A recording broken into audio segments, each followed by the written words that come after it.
I pre-order most of my new comics 2 to 3 months in advance through M&M Comics. Well, my order of comics just came in. Let's open up this box and see what I pre-ordered for this month.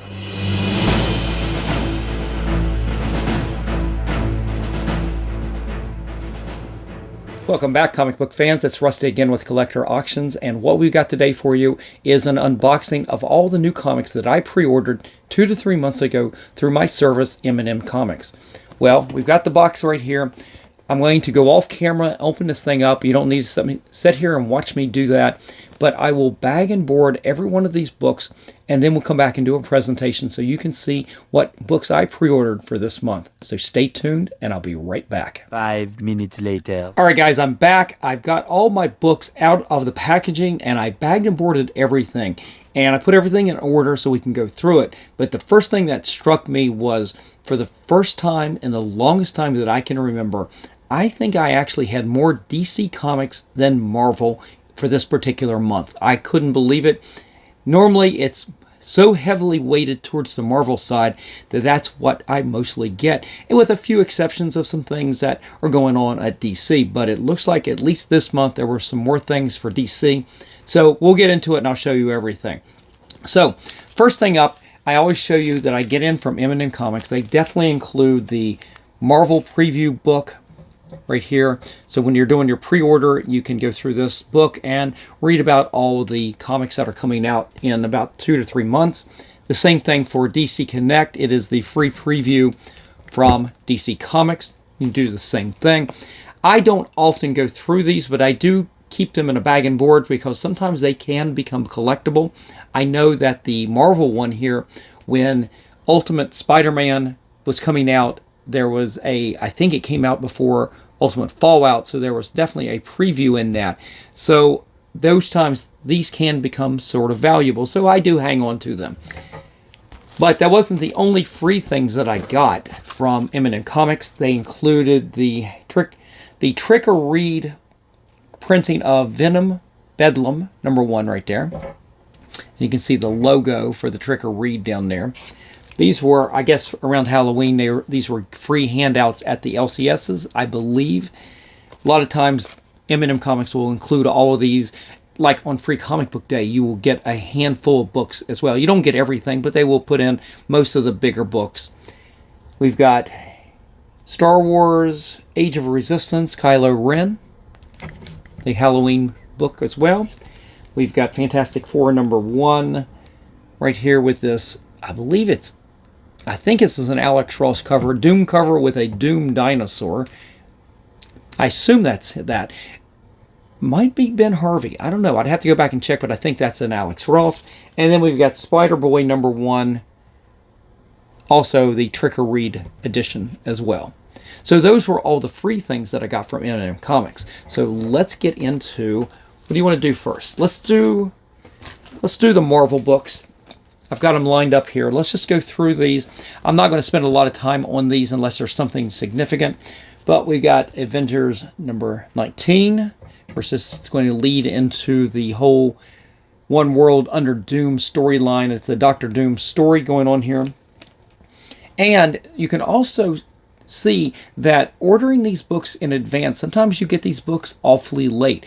I mean, some of these books, you've already seen me spotlight a few of these on my weekly New Comic Book Day videos that I've picked up. And even those videos, I don't put them out on the same day. Those books, those shows actually come out a little bit later from that particular New Comic Book Day.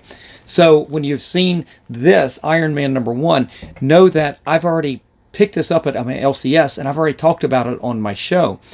So sometimes ordering these things once a month, you've got to be patient.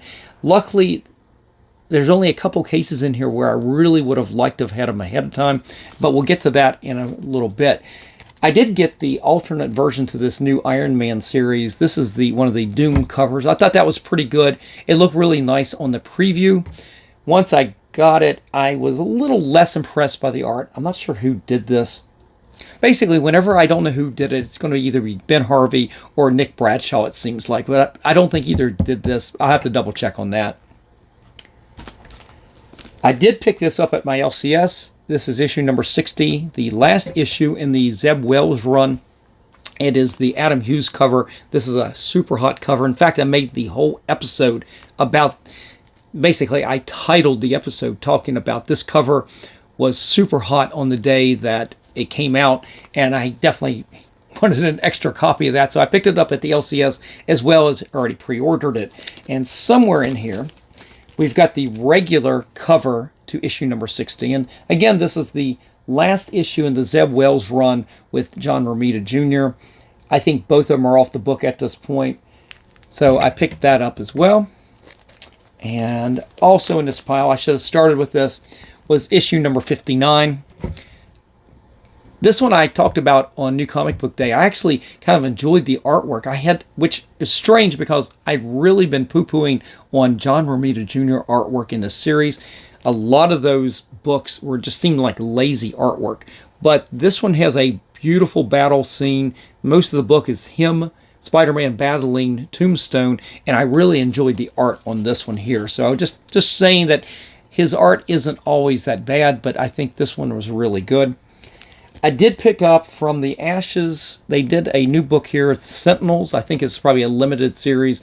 I didn't know much about that, but the Sentinels were always a great villain for the X-Men, and I kind of wanted to see what they were going to do with this. Thumbing through it, the art looks awful. Guarantee that I will not pick up issue number 2 after this unless it's a beautiful variant cover. And continuing with Marvel, we've got, I believe, the last in the little storyline with Fury and Nick Castle, the Punisher. You've got Get Fury. That's the last issue in that series. I believe this is Warren Ellis, right? I'm sorry, Garth Ennis. I mean, are they interchangeable? Probably not, but Garth Ennis doing that. So some good writing. Just like this is pretty good writing. You've got Claremont doing this Wolverine deep cut. The art in here is pretty bad, to be honest, but I enjoy Claremont on some of his X-Men properties from the past. I'd already dropped this as an ongoing title from the Ashes, X-Men, all the X-Men books, but you've got a beautiful J. Scott Campbell, Marvel Girl or Phoenix cover right here, so I went ahead and picked that up. I did get Storm number 1. I only got the regular cover. I didn't go in for some of the other variants, but I thought that was a pretty nice looking cover there. The artwork inside looks pretty good. I have not had a chance to read this yet. I have been enjoying this new Captain America series. The writing's been pretty good. Storyline's been pretty good. Art has been below what I really like, but I've kind of enjoyed it, but nothing significant about this book, really. We'll read this one, see how it goes. I'm not really endorsing these, am I? This right here is probably the last of the Ultimate X-Men books that I've already pre-ordered. At this point, I have dropped this title. I've not enjoyed Ultimate X-Men from Peach Momoko at all. I think she basically needed to do her own title like she did with Demon Days and the X-Men. Those I really liked. This I have not enjoyed because I don't see how this is really fitting in with this whole Ultimate Universe. And to be quite honest, I've dropped, after that, the Ultimates, this is number 5, I've dropped this as well. I've already dropped Black Panther. The only ongoing title I'm doing right now is the Ultimate Spider-Man. And the rest of it, I couldn't care less about the rest of it at this point. It hasn't lived up to anything, and I'm going to continue dropping these titles in case, unless there's a good variant cover or something like that. Maybe if something significant happens, I don't know. But right now, I'm going to drop all those titles. This is an ongoing disappointment right here. Wolverine number 3. This is the Wolverine Revenge. This Hickman Capullo should have been, it's actually a good looking book, but unless they explain this, if this is some sort of alternate timeline or whatever, I don't know. Again, I'll continue with this for a little bit and see where it goes, but when issue number 1 came out, honestly, it felt like it was such an alternate, out of continuity storyline that I couldn't care less about it. I think it should have been one of the biggest books of the year, or at least the team of Hickman and Capullo should have been on one of the books that was relaunching X-Men or something, because that's where that kind of talent needs to be. Hickman, of course, already was on X-Men, and everybody after him effed it up. So that's where we're left with having to restart once again with From the Ashes. And of course, it's already fallen apart because it's awful garbage for the most part. So that was it. That was it for Marvel Comics. Not really enjoying it, to be quite honest. There's nothing here that, I mean, for me, who's poo-pooed on Spider-Man for so long, I think around issue 50, I was saying I was going to drop it, and I didn't. Out of all the Marvel books, the Ultimate Spider-Man this month was probably the best stuff in there. And man, that's kind of setting the bar really low for everything. All right, let's go over to DC. As I said, I've got more DC books here, but some of these are one-shots and some of them are some first issues, so it won't sustain. I probably won't keep up with some of these, but I thought this was interesting. DC's I Know What You Did Last Crisis #1, big square-bound book. Didn't know a lot about that, but I'm a sucker from Crisis. I was right there for I shouldn't even say the first Crisis, but I was there for the Crisis on Infinite Earths big time in the 80s. And I've enjoyed bits and pieces of the following Crises since. So kind of hooked somebody of my age to a book like this, even if you've got this kind of very childlike art. I still like this kind of stuff. So I'm going to give this a read and see what it's like. I'm continuing to pick up Nice House by the Sea by James Tynion. And to be quite honest, I'm not going to really read this other than issue #1. I'm going to wait until I get all the issues and then read them all together. Going to continue picking up the new Batman Long Halloween, the Last Halloween series by Jeff Loeb. Of course, Tim Sale, they've got Tim Sale art on the covers, but you've got new artists on the inside. I think you've got Klaus Janson and Dave Stewart, I think, doing art on the interiors, so it's not the same feel as the other ones, but you do, again, have Tim Sale on the cover. I will continue with this series until we're done. I will continue with this. I do love the I'm going to mispronounce it, Champy artwork on this, even though, Mark Waid's gotten a little weird now, even weirder now that Trump has won and Mark Waid's lost his mind. We'll see if he continues with being able to write decently. We'll see. But this, I believe, is a 12-issue series, Batman and Robin Year One. I've enjoyed the artwork, mostly because I think the art reminds me a lot of Michael Cho artwork or Darwin Cook to that extent. And yeah, it's not bad art. This is one that I did strictly as a #1. I probably won't continue with it. And judging by the art on the inside, which I think was atrocious, we've got DC Horror Presents #1 of 4. I probably won't. I don't think I'm going to pick these up after this. If I do, I will check them out on the newsstand or my LCS on New Comic Book Day. All right, continuing on with DC. Let's see what we got here. So one of the things that I kind of cheated this month, because normally I break these into different categories, and one of those categories is facsimiles as its own category. But because all three of the facsimiles are DC, I did include that in the DC pile. That did make the difference in terms of books for who won this month, and it was DC, but only by facsimile. So I did pick up a copy of issue number 7. This, of course, is the Death of Supergirl. This artwork right here is one of the greatest pieces of George Perez artwork out there, and I couldn't resist at least getting one facsimile of this. And I'm not buying the rest of the facsimiles as they continue with this reprinting, except for issue number 1, and then I do have the pre-order for the next issue, which is The Death of the Flash. Those are the 3 significant books to me, and honestly, if you want this book, go buy the original. They're not expensive, so just go buy the originals. There's plenty of them out there. Now, what's not plenty of them out there is Batman and Robin, number, 227. You've got the first appearance of the Grim Reaper right there, Neil Adams artwork, fantastic stuff. I remember this cover as a kid, having some old Silver Age, probably Sergeant Rock's books back that I inherited from at my grandmother's house that I found from my uncles who were there in the 60s. And I remember looking at some of the house ads, and I remember seeing this cover, and that cover was always just fascinating. I love that image of the Grim Reaper right there. I had never read this book. until, I guess, years later, we've got Batman Year 2, and you've got they're using this character in Year 2 of Batman, and I think that was reprinted or done in Detective Comics. You got some of that first Todd McFarlane artwork on Batman.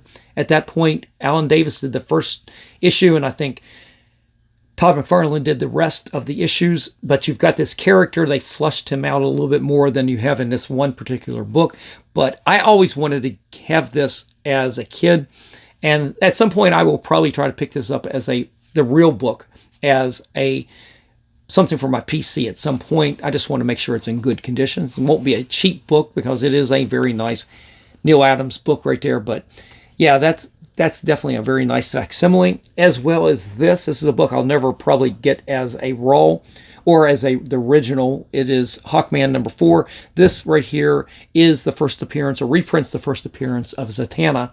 And I've read this before, but I went ahead and picked up this beautiful facsimile right there. So we'll keep this in the PC for the time being. All right, so that was it for the facsimiles. And then the other big books, and then I talked about earlier about getting these orders in only once a month means that the books are going to come in late. And sometimes you miss out on things. And if I had waited to get these books in through my service here, I would have certainly missed out on the signing event that Third Eye Comics had when Absolute Batman came out. You've got Scott Snyder and Nick Dragotta, who's the artist on the new Batman, was there for the signing just as Absolute Batman came out. And so in this order, I mean, even at the filming of this, it's already been a month since that signing. I finally got my issue number 1 of Absolute Batman, and I picked up also, or pre-ordered, the Jim Lee cover. You can't go wrong with Jim Lee covers. And that's the only covers that I had pre-ordered. The only ones I kind of liked when I looked at the pre-order. But I had to get my other copies all from my LCS so I could have them for that signing. But now at least I've got a couple raws because all my other copies were signed. But even later was this right here, Ultimate, that's good. Absolute Wonder Woman number 1, that had already come out on the newsstand at the LCS, so we've got that one as well. But predating all of these were actually all in number 1. Of course, this sets the ground for this new Absolute Universe. This is a book that I wish I had gotten Scott Snyder to sign, because following up at Third Eye Comics was Joshua Williamson, who is also the other writer on this book. It was Scott Snyder and Scott Williamson together who made this book. And I kind of wished I'd gotten Scott Snyder, but at that time I'd gotten all those Absolute Batman signed. I skipped this, not knowing that Joshua Williamson was going to be at Third Eye not more than a month or so later. In that case, I would have had both of them sign this book. But Salavi, it is what it is. And then the last book that I did pick up, and again, this shows you how late all this is. This book actually predates all of this here. It was Absolute Power number 4. This book's been out for a while, and I did pick up, I think, issue number 4, one of the photo covers, but I didn't have cover A. I didn't pick it up because I knew it was pre-order, and we finally got it in. I mean, this must have been one of those ones where it was a late release when I put that pre-order in, and then by the time this order came in, I mean, it's been several months, a long time since this book has actually been out and relevant. So sometimes you gotta be patient for these books, but luckily I don't need most of these books in early like I would have needed those Absolute Batmans. Anyway, those were all the DC comic books. And so that leaves us with the independents. And these are always fun because sometimes the quality in these can be so much better than the ongoing main stories that you get from DC and Marvel.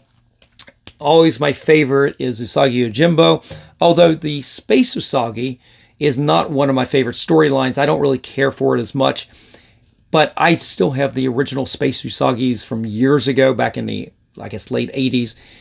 This is a new number 1 right here, and I assume these are new stories, but went ahead and picked this up. I'm still a fan of Stan Sakai and Usagi, even though this is not quite the stories I would like. I like the old stories from the feudal Japan. Those are always my favorites. I did pick up from Dynamite Comics. They've got a new series going on with the Terminator. And this right here, if I'm not mistaken, is a piece of Alex Ross art. I'm not sure where that comes from. I'm not even sure if this is new. But I picked that up as the variant cover. And here is issue number 1, just the regular cover in that. This is a series. It's a number 1. I picked them up. I doubt that I'll continue with it. This is one that I'm picking up because I do enjoy The Goon from Eric Powell.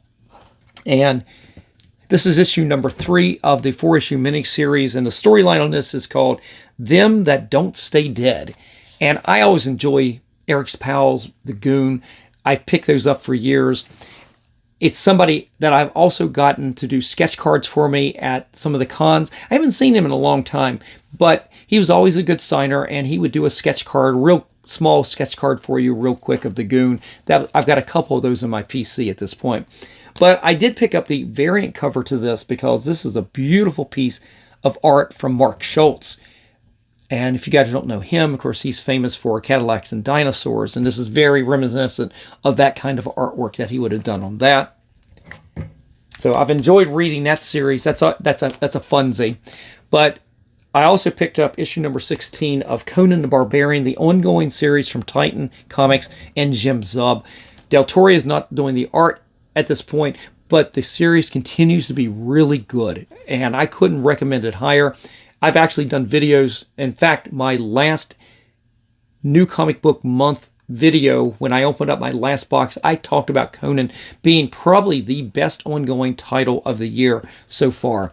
And that also translates over to the second series that they started, Conan, Battle of the Black Stone. Jim Zub's still doing the artwork, and if I'm not mistaken, Del Toro did the cover right there. And the reason I really got hooked on this was, one, I got to meet Jim Zub at Third Eye Comics when Free Comic Book Day was a year ago, and they started the series there as a free comic book, and I got him to sign that. As I'm thumbing through the book, I'm looking at the art and I'm going, oh, this is really reminiscent of Marvel's John Buscema Conan.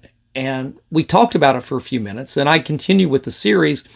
And although I was a little critical of the writing, I felt like the writing was sounding a little too modern. Since then, the series has just been continuing to get better, and I think the writing has gotten better too. And I continue with it, even though on both of these books, even though Del Toro is not doing the artwork, except this was the cover, but he's not doing the artwork on the interior at the moment. But highest recommendations for Conan, both titles at this point. I've been picking up some of these from, this is this new EC Comics. This is called Cruel Universe. Homages basically to the old EC horror books, science fiction horror books and things like that. And to be quite honest, I've enjoyed these, but I think I'm going to stop buying these at this point. Yeah, they're okay, but for the same reason that I'm not continuing with some of the Ghost Machine books, and I'll talk about those in a second. Same reason I'm not going to continue with this. It's really not. These are fun books to read, but to be honest with you, they're not going to do anything for your PC. They're not going to really add any value at this point. And I've enjoyed them a little bit, but for the cover price, I need to cut some things out of everything I buy.